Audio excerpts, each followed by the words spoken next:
নমস্কার বন্ধুরা, welcome to my channel. তো আজকে ছিল মার্চ মাসের 2 তারিখ, দোল পূর্ণিমার আগের দিন। এইটা যেটা তোমরা দেখছো, এটাকে আমরা ন্যাড়া পোড়া বলি, অনেকে তোমরা বুড়ি পোড়াও বলো। আর হিন্দিতে যেটাকে বলা হয় হোলিকা দহন, যেটা হোলির আগের দিন হয়। আমরাও বসন্ত উৎসবের আগে আগে এটা করি আর কি। আমাদের কাছে বসন্ত উৎসব মানে দোল পূর্ণিমা। তো এই বুড়ি পোড়ের পেছনে একটা খুব পৌরাণিক একটা গল্প জড়িয়ে আছে। তোমাদেরকে যদি একটু ছোট্ট করে বলি, যে সত্যযুগে এক রাক্ষস ছিল হিরণ্যকশিপু। এই গল্পটা তোমরা অনেকেই জানো, যারা জানো না তাদের জন্য একটু ছোট্ট করে বলি। তো সত্যযুগে হিরণ্যকশিপু বলে এক রাক্ষস ছিল, যে ব্রহ্মার কাছ থেকে অনেক নানা রকমের বরদান পেয়েছিল। তাকে ঘরের ভেতরে মারা যাবে না, তাকে ঘরের বাইরে মারা যাবে না, তাকে দিনে মারা যাবে না, তাকে রাতে মারা যাবে না, তাকে কোনো অস্ত্র শস্ত্র দিয়ে মারা যাবে না, কোনো মানুষ কোনো পশু তাকে মারতে পারবে না, এরকম সে নানা রকম। তো তাকে মারা খুব কঠিন ছিল। তো হিরণ্যকশিপুর ঘরেই তার ছেলে হিসেবে প্রহ্লাদ আসে। প্রহ্লাদ আবার বিষ্ণুর পরম ভক্ত ছিল। সে বিষ্ণুর সবসময় আরাধনা করত, সবসময় নাম করত। তো সেটা হিরণ্যকশিপু বাবা হয়ে কখনোই মেনে নিতে পারত না। তো সে তার ছেলেকে অনেকবার মারার চেষ্টা করে, নানা রকমভাবে মারার চেষ্টা করে।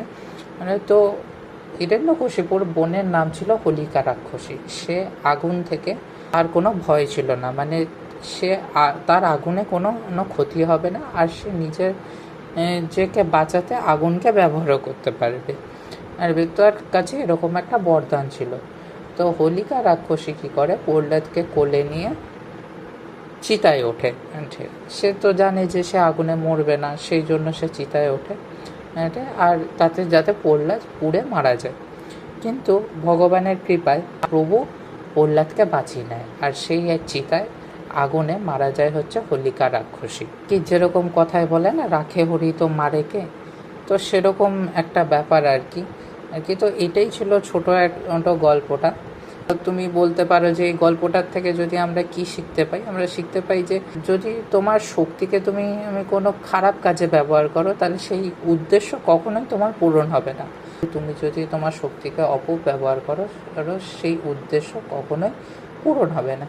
তো এই দেখো আমাদের ন্যাড়া পোড়া হয়ে গেছে। তো আমরা ওই আগুনের মধ্যে বেগুন আর আলুও দিই আর কি, যাতে সেটা পরে আমরা মেখে খেতে পারি। আর এই তো এখানে দেখো বেগুনই ছাড়ানো হচ্ছে, যে পোড়া বেগুনগুলো সেগুলোই ছাড়ানো হচ্ছে।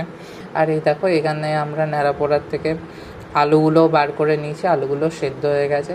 আর সত্যি কথা বলতে এই যে এই আলু বেগুন মাখাটা খেতে খুবই দুর্দান্ত লাগে। একটা যে পোড়া পোড়া গন্ধ, সেটা খুব ভালো লাগে।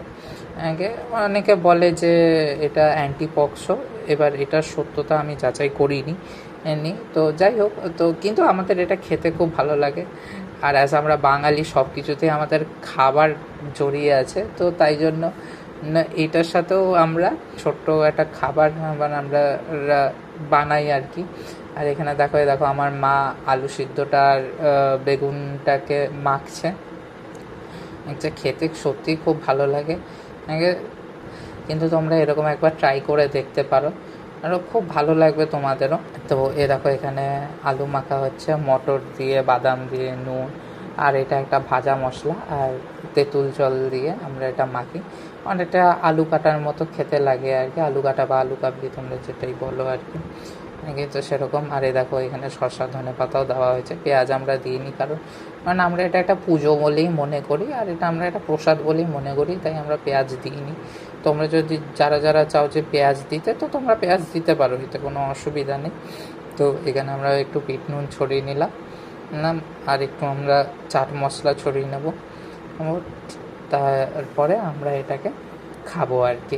আর দেখো এটা যে আমি আমার বাড়ি থেকে একা করছিলাম তা নয়, এটা মানে আমাদের পাড়ার যে আশেপাশে বোন আরও দিদিরা যারা ছিল সবাই মিলে আমরা করছিলাম, আমরা সবাই মিলে এনজয় করছিলাম। তোমরা কারা কারা এটা করো আমাকে কমেন্ট করে জানাও, আর কারা কারা এরকম আলু মেখে খাও সেটাও আমাকে জানাবে।